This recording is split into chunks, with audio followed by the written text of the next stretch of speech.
Mensagens que amparam, com o pastor Paulo Sabino. Vamos então abrir a palavra do nosso Deus, só para a gente ver a oração, ainda que você saiba já de cabeça. Mateus capítulo 6, verso 9. Portanto, vós orareis assim: Pai nosso que estás nos céus, santificado seja o teu nome. Venha o teu reino, seja feita a tua vontade, tanto na terra como no céu. O pão nosso de cada dia dá-nos hoje, perdoa-nos as nossas dívidas, assim como nós perdoamos aos nossos devedores. E não nos induzas à tentação, mas livra-nos do mal, porque teu é o reino e o poder e a glória para sempre. Amém. Preste atenção aqui no pastor. Já estamos falando já há alguns meses sobre a oração do Pai Nosso. Já corrigimos a sua maneira de orar. Jesus ensinou que quando orássemos não devíamos orar para nos aparecer. Jesus disse que quando orássemos devíamos fechar a porta do nosso quarto, não deixar que nada que acontece em volta atrapalhe você. Seja o que for que estiver acontecendo em volta, você tem que estar ligado com Deus, não deixando nada te distrair, né?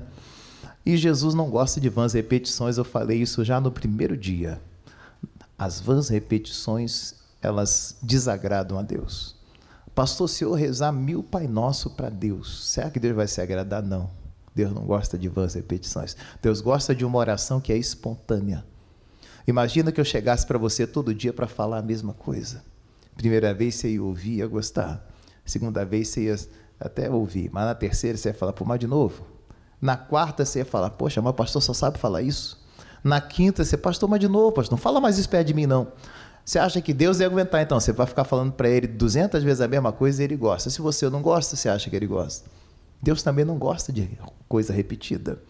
O Pai Nosso não foi feito para ser repetido várias vezes, não foi feito para você ficar rezando ele várias vezes, né? Você pode até lê-lo em algum momento, citá-lo em algum momento, mas não ficar repetindo. Ele foi feito para você viver. E é onde eu venho falando para você do Pai Nosso. Primeiro dia eu falei sobre a figura do Pai, que é o próprio Deus aqui no texto. Você só pode chamar Deus de Pai se você for filho dele. E para ser filho você tem que receber Jesus como seu salvador pessoal. Está lá no Evangelho de João, no capítulo 1, nos versos 11 e 12. Mas a todos quantos o receberam, deu-lhes o poder de serem feitos filho de Deus. Então filho de Deus é quem recebe Jesus. Não recebeu, não é filho ainda. Ainda que isso soe meio duro, né, para alguns. Não, pastor, eu achei que eu era filho. Eu sempre achei assim, todo mundo é filho de Deus. Não. Quem recebe Jesus como seu Salvador, esse é filho de Deus. Se você já recebeu, você já é filho, né? Se não recebeu, é só recebê-lo. E você se torna também um filho de Deus. Pai nosso, porque ele é meu pai e é seu pai também. Então somos irmãos, né? Se ele é meu pai e ele é seu pai, logo nós somos irmãos. Irmãos têm que viver bem. Ó, quão bom e quão suave é que vivam unidos os irmãos. Os irmãos têm que viver bem, têm que viver em união, em nome de Jesus. Pai nosso que estás no céu, santificado seja o teu nome. Eu falei que santificar o nome de Jesus é quando você dá bom testemunho lá fora. Quando as pessoas olham para você e veem você como uma pessoa de Deus, automaticamente o nome do Senhor está sendo santificado. Vem o teu reino, fiquei durante um mês falando sobre o reino de Deus, a importância do reino, as regras do reino. Falei bastante sobre o reino de Deus aqui. Seja feita a vossa vontade, eu falei durante 2 semanas sobre a vontade de Deus, né? Que a gente diz assim, Deus faz a tua vontade. É muito bonitinho na teoria, mas na prática, às vezes a pessoa não quer fazer a vontade de Deus de verdade, fala da boca para fora, mas na hora que Deus falar mesmo para fazer aquilo que ele quer, às vezes a pessoa pula, né? A pessoa não quer fazer. Falei das 3 bênçãos que alcança aquele que faz a vontade de Deus. E hoje, né, a palavra continua, o versículo 11, o pão nosso de cada dia dá-nos hoje, perdoa-nos as nossas dívidas, assim como nós perdoamos aos nossos devedores. Vou falar desses 2 versículos hoje. O primeiro versículo, o versículo 11, ele é de fácil interpretação. O pão nosso de cada dia dá-nos hoje. Tanto fala do pão cotidiano, né, do pão, do trabalho, né?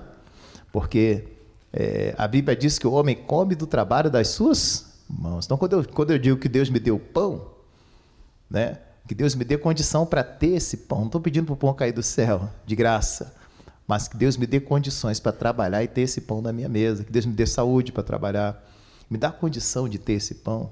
Quantas pessoas desempregadas, passando aperto, né? Então, que Deus me dê o pão nosso. O pão é tanto a comida, o mantimento, a comida na minha mesa, Como também o pão é uma palavra todo dia. Bom quando você tem todo dia uma revelação da parte de Deus. Você vê, por exemplo, o missionário Soares, todo dia você entra lá no site da igreja e tem uma mensagem. Todo dia, um pão novo, né? Todo dia tem uma mensagem nova. O pastor Jaime manda essa mensagem para nós todos os dias. Vai dando meia-noite e um pouquinho, ele manda a mensagem, né? Ela chega para todos nós, os pastores aqui, todos os estaduais. Porque todo dia tem um pãozinho novo ali, uma mensagem nova. Que Deus nos dê também uma palavra nova todo dia, uma revelação nova, um entendimento novo todo dia. O pão nosso de cada dia também é uma experiência nova com Deus todo dia. Por que não pedir a Deus isso? Deus, me dá uma experiência contigo todo dia. Eu quero ser essa pessoa de experiências com o Senhor. Me dá essa bênção, então. Mas é um versículo de fácil interpretação. Agora eu quero entrar no versículo seguinte com você. O versículo 12 diz assim: perdoa-nos as nossas dívidas, assim como nós perdoamos aos nossos devedores. Olha para mim aqui, então, preste atenção no pastor. Pastor, tem uma pessoa me devendo aí R$2.000, eu vou deixar para lá? Essa dívida aqui, ele não está falando em si de dinheiro. Quando fala de dívida, ele está falando de alguém que errou conosco, de alguém que, vamos dizer, vacilou conosco. Quando, lá no Rio, quando eu era garoto, as pessoas falavam muito isso. Quando alguém errava com você, você falava assim, 1-0 para você. 2-0, hein? 1-0, hein? Ou seja, vai ter troco, hein? Você me paga, hein? Quer dizer, você está me devendo, né? Se eu digo assim, é porque eu entendi que aquela pessoa me deve algo. Errou comigo e vai ter volta, vai ter troco. Você me paga, rapaz. 1-0 para você. A gente até brincava com o pessoal, falava assim, sabe o que a zebra falou para a mosca? Falei assim, não sei não. Você está na minha lista negra. Que a zebra tem lista branca e lista negra, né? Você está na minha lista negra. Lista negra quer dizer que você está devendo, você me deve, você vai me pagar. Dívida aqui não está falando de dinheiro em si. Você vai ver que as pessoas talvez estão devendo algo a você, alguém aprontou com você, alguém pisou no seu calo. Aí o que Jesus diz aqui? Perdoa as nossas dívidas, como nós perdoamos aqueles que nos devem. Ou seja, perdoa aquele que te machucou, assim como Jesus perdoou você na cruz. Isso que ele está dizendo. Jesus não morreu na cruz por você e perdoou o teu pecado? Da mesma forma que Jesus lhe perdoou na cruz, você também deve perdoar aquele que vacilou com você. Ele não lhe perdoou? Então você também deve perdoar aquela pessoa que lhe ofendeu. Irmão, isso aqui é tremendo. Porque o que adianta, eu volto a dizer, o que adianta eu recitar 1000 Pai Nosso, perdoa como eu tenho perdoado? Você tem perdoado mesmo de verdade? Olhe para dentro de você e responda, você realmente tem perdoado? Às vezes a pessoa reza 50 Pai Nosso, cheio de mágoa no coração. Perdoa como eu tenho perdoado. Tem perdoado mesmo? Responda para você, você tem realmente perdoado aquele que te ofendeu? Você tem realmente perdoado aquele que te machucou? Ou é só uma reza? É só para agradar, tentar agradar? Não, você tem que realmente perdoar aquele que te ofendeu. Você tem perdoado de verdade? Da mesma forma que Jesus me perdoou, eu também preciso perdoar. Agora, olha comigo, ainda aí no Evangelho de Mateus, no capítulo 18, avança um pouquinho comigo. Mateus capítulo 18, no verso 23, Jesus conta aqui uma parábola que eu quero estudar um pouquinho com você. Um dos assuntos mais importantes, todos os assuntos da Bíblia são importantes, mas tem um que a gente de vez em quando mexe com ele, é o perdão. Por que é tão difícil perdoar? A palavra perdão, de certa forma, vem ligada a perder alguma coisa. Dá uma ideia de perda. Quem gosta de perder aqui? O ser humano não nasceu para perder, né? Você nasceu para ganhar. Então, quando se fala em perder, você já... não. Dá um sentido de perda. Parece que você está perdendo alguma coisa quando você perdoa. Não, você está ganhando, essa é a verdade.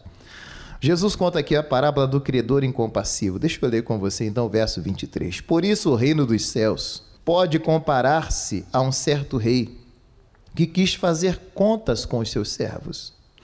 E começando a fazer contas, foi-lhe apresentado um que lhe devia 10.000 talentos. E não tendo ele com que pagar o seu senhor, mandou que ele, sua mulher e seus filhos fossem vendidos com tudo quanto tinham, para que a dívida se lhe pagasse. Então aquele servo, prostrando-se, o reverenciava, dizendo: Senhor, seja generoso para comigo e tudo te pagarei. Então o senhor daquele servo, movido de íntima compaixão, soltou-o e perdoou-lhe a dívida. Saindo, porém, aquele servo encontrou um dos seus conservos que lhe devia 100 dinheiros. E lançando mão dele, sufocava-o, dizendo: Paga-me o que me deves.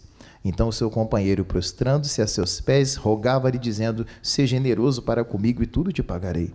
Ele, porém, não quis. Antes foi encerrá-lo na prisão até que pagasse a dívida. Vendo, pois, os seus conservos o que acontecia, contristaram-se muito e foram declarar ao seu senhor tudo o que se passara. Então seu senhor, chamando-o à sua presença, disse-lhe: Servo malvado, perdoei-te toda aquela dívida, porquanto me suplicaste. Não devias tu igualmente ter compaixão do teu companheiro, como eu também tive misericórdia de ti? E indignado, seu senhor o entregou aos atormentadores, até que pagasse tudo o que devia. Assim vos fará também meu Pai Celestial, se do coração, não perdoardes cada um a seu irmão as suas ofensas. Então preste atenção aqui. É um texto conhecido nosso também. Jesus, ele conta uma parábola, como você leu aqui comigo. Um rei começou a acertar contas com aqueles que os deviam. Chamou todo mundo que devia o dinheiro a ele. E tinha um lá que devia muito, irmãos. Era uma dívida grande, monstruosa, que não tinha como ele pagar, na verdade.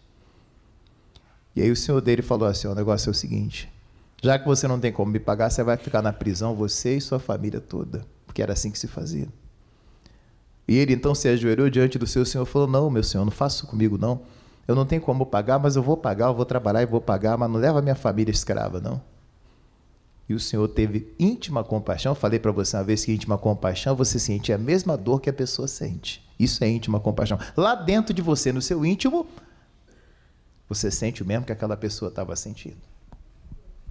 E ele disse: olha, tá bom, vai lá, tua dívida está perdoada. Você consegue imaginar a alegria de alguém que teve a dívida perdoada? No Rio de Janeiro, eu lembro um irmão, ele dizia que ele devia uma quantia, tinha umas notas promissórias para pagar e não tinha como pagar. E o agiota foi até ele, ligou antes e disse: eu estou indo aí para lhe matar, porque você não me paga, então eu vou lhe matar. Ele estava começando aí na igreja, esse rapaz. E ele sabia que o rapaz vinha para matá-lo mesmo. Ele curvou a cabeça, fez uma oração, falou: Jesus, deixa esse camarada me matar, não. Comecei a te servir agora, estou indo na igreja agora. Fez uma oração ali a Deus, eu não tenho como pagar. O camarada chegou lá, bravo, com a arma na mão. Segundo ele, botou a arma na cabeça dele e falou: me paga o que você me deve, senão eu lhe mato aqui agora. Ele disse: olha, eu não tenho como lhe pagar. Se o senhor me matar, é que eu não vou pagar mesmo. Mas se o senhor me der uma segunda chance, eu vou lhe pagar. Prometo que eu vou lhe pagar. E o camarada, ensandecido, com a arma na mão, de repente o camarada foi,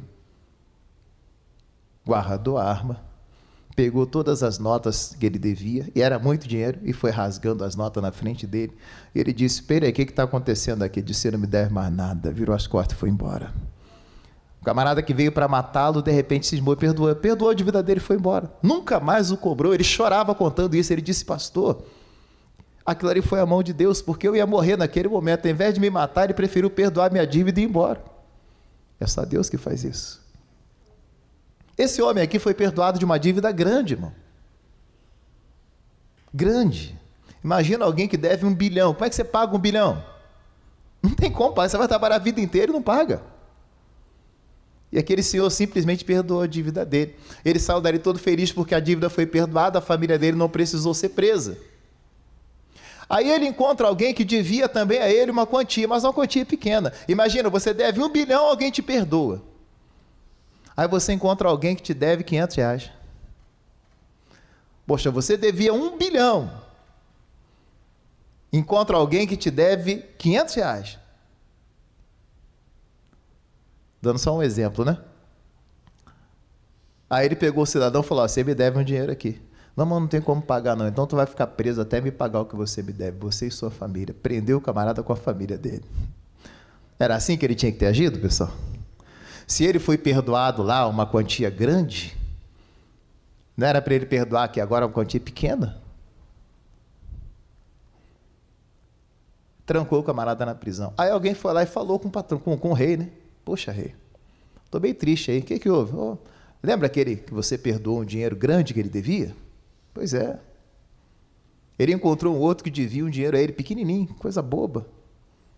E ao invés dele perdoar, ele foi lá e prendeu o cidadão está na prisão lá. Eu imagino o senhor dele falar assim, não, não fez isso não. Fez? Ué, mas eu perdoei a dívida dele, grande. Por que ele não perdoou aquele que devia tão pouquinho para ele? Chama ele aqui. Aí chamaram o cidadão lá. Aí ele conversou com o cidadão e falou, vem cá, eu não perdoei a sua dívida, que era grande. Qual era a sua obrigação, rapaz? Não era perdoar também aquele que te devia, poxa? Custava você perdoá-lo também, já que eu lhe perdoei, uma dívida que você não tinha como pagar. Como é que você não perdoou aquele que te deve também? Ó, vou lhe falar um negócio. Você vai ser entregue aos atormentadores para você aprender a lição. E entregou ele na mão dos atormentadores. Aqui na minha tradução está atormentadores. Tem tradução que fala verdugo. Vou lhe entregar aos verdugos. Quem eram os verdugos? Quem eram os atormentadores? Eram os carrascos. Você já deve ter visto no desenho animado aquele camarada com capuche preto, que fica, na hora que o camarada ia ser executado, aí tinha lá a guilhotina, né? Aquela máquina de corte, com aquela faca grandona que desce na cabeça do cidadão, e o carrasco com aquele capuche com o machado na mão ali. Aquele que executava, aquele que torturava. Os verdugos tinham a função... O próprio nome está dizendo, atormentador. O que um atormentador faz? Atormenta. Pega uma agulhinha para enfiar debaixo da unha, assim, para ver se dói. Puxa um cabelo, quem tem cabelão arranca um cabelo. Não é assim? Arranca um outro cabelo, vai arrancando o cabelo por si só. Arranca um dente da pessoa, né, com alicate, assim, sem anestesia, sem nada. Arranca assim, sei lá. Imagina algo bem dolorido aí, algo que doa bastante. Enfia uma agulhadazinha nele, de vez em quando, assim, dá uma espetadazinha nele. Ele servia para isso, só para atormentar a pessoa. Você vai ser entregue aos verdugos. Verdugo, então, é um atormentador. É um nome dado para uma pessoa que atormenta os outros. Uma pessoa má, que castiga os outros. Verdugo também, eu estava estudando, era um estrado onde você colocava os escravos em cima quando eles iam ser vendidos. Eram os verdugos. Quando o escravo ia ser vendido para alguém, colocava ele ali em cima e ele ficava ali sendo exibido ali, ó, o escravo aí, ó, para todo mundo ver o escravo ali, exposto para as pessoas. O que representa isso para nós hoje, irmãos? Se Jesus, o Rei dos Reis, perdoou a sua dívida, porque quando ele morreu na cruz, ele perdoou a mim e a você. Jesus, quando morre na cruz, ele perdoa todos os nossos pecados, irmão.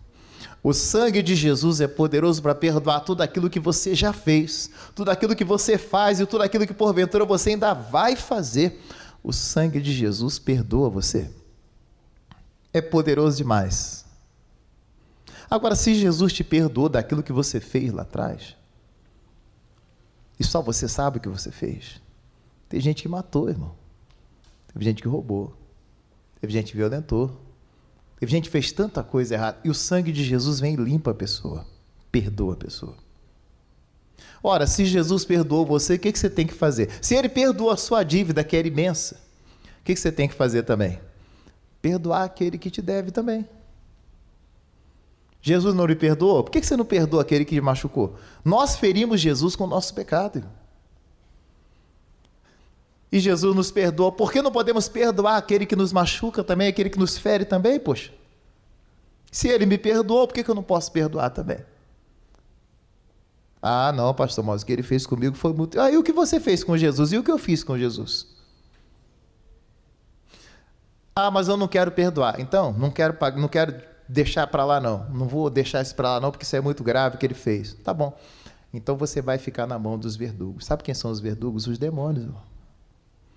Tem muita gente sendo atormentado pelo demônio porque não quer perdoar os outros. Tem gente que vê vultos, tem gente que escuta vozes, tem gente com úlcera, tem gente com doença que não tem cura, o médico examina e não acha nada, Por quê? Porque não perdoa os outros. São os verdugos atormentando. Me lembro uma vez que eu fui expulsar um demônio, uma senhora que ela era da igreja, ia sempre na igreja, começou a ter uns desmaios. Desmaiava, e as filhas não sabiam o que era. Eu falei, traz ela na igreja que eu vou fazer oração. Quando eu fiz a oração, manifestou o demônio, o espírito da morte. Eu perguntei, demônio, como é que você entrou na vida desta mulher? Ela é da igreja, como é que você entrou?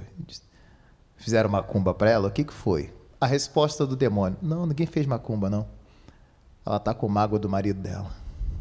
Aí eu entrei. A mágoa é porta de entrada para demônio na vida da pessoa. O demônio entra, ele se alimenta da mágoa que você tem no coração. Conversei com ela, falei, eu vou expulsar o demônio, mas você primeiro precisa perdoar seu marido, senão... Aí fez a oração perdoando o marido, eu fui expulsei o demônio, nunca mais ela ficou desmaiando, caindo na rua. Tem gente sendo atormentado pelo verdugo, irmão. O demônio atormenta a pessoa, tem gente que não consegue dormir, tem gente que não está andando direito, está andando meio torto, daí a pouco vai para a cadeira de roda. Eu me lembro de uma senhora que já estava toda atrofiada, e ela dizia, pastor, eu sei que eu estou atrofiada porque eu não perdoei a pessoa, mas eu ainda não estou conseguindo perdoar. Falei, irmã, a senhora vai deixar ir para a cadeira de roda para perdoar? Já estava mancando, já estava toda torta, e ela sabia que é porque ela não tinha perdoado alguém. Olha como é que essas coisas são sérias, irmão. Se Jesus perdoa só a dívida, por que você não perdoa a dívida do seu irmão, que é pequena? Ah, não quero perdoar, não. Vai ficar na mão do verdugo, irmão. Vai ficar na mão dos atormentadores. Como tem gente na mão do atormentador? Crente também. Você acha que eu estou pregando só para... Não, é para o crente também. Se o crente também não perdoar, como é que ele vai ser perdoado também? É importante liberar perdão. Amém, povo de Deus? Me lembro uma senhora que ela foi ao médico, estava cheia de enfermidade no corpo, e começou a falar para o médico das doenças que ela tinha. O médico virou e falou assim, dona, sabe o que a senhora precisa? A senhora precisa perdoar. Vai perdoar que a senhora fica boa. A senhora precisa de remédio, não, a senhora precisa de perdão. Vai perdoar que a senhora fica boa. Ela voltou para casa, perdoou e ficou boa mesmo. Não precisava de remédio. E assim, entupir de remédio não adianta nada. O que ela precisava de verdade era só perdoar.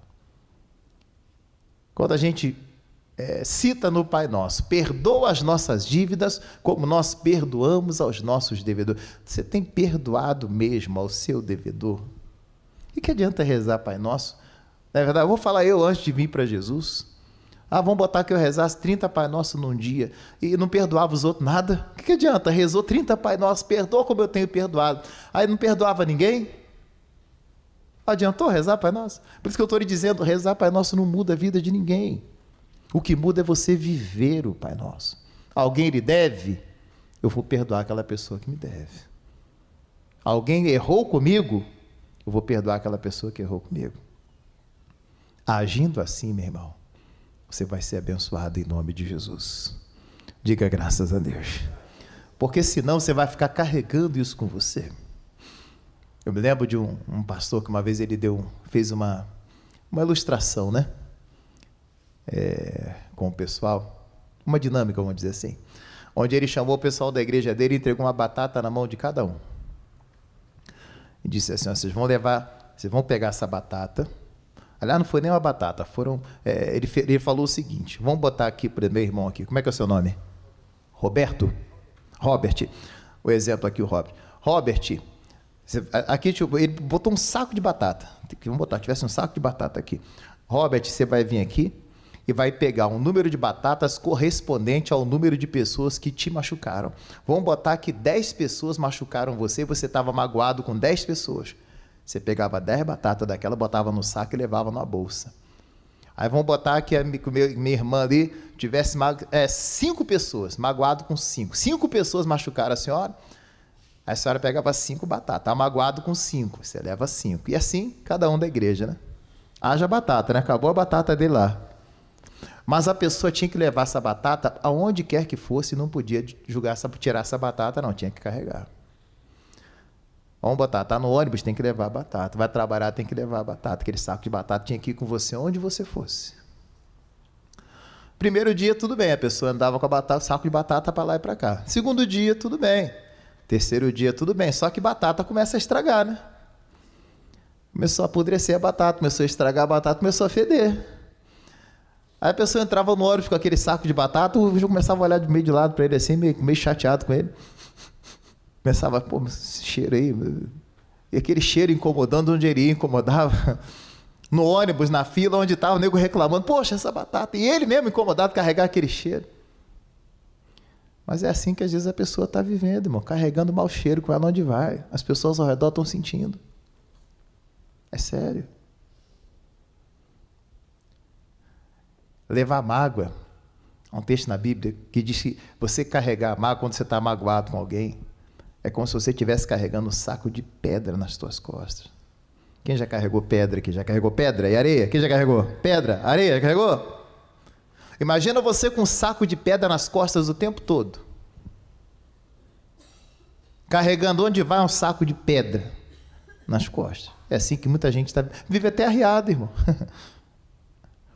A lição hoje para nós é essa.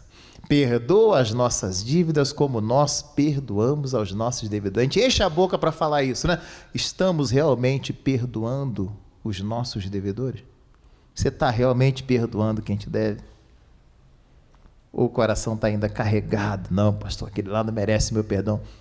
Não é questão de merecer. É que você precisa perdoar para ser feliz, irmão. Porque senão a mágoa vai roubando tudo que a pessoa tem. O tempo hoje é pequeno para a gente falar, não dá para eu falar mais. Mas eu queria deixar para você essa parábola de Jesus. A parábola do credor incompassivo.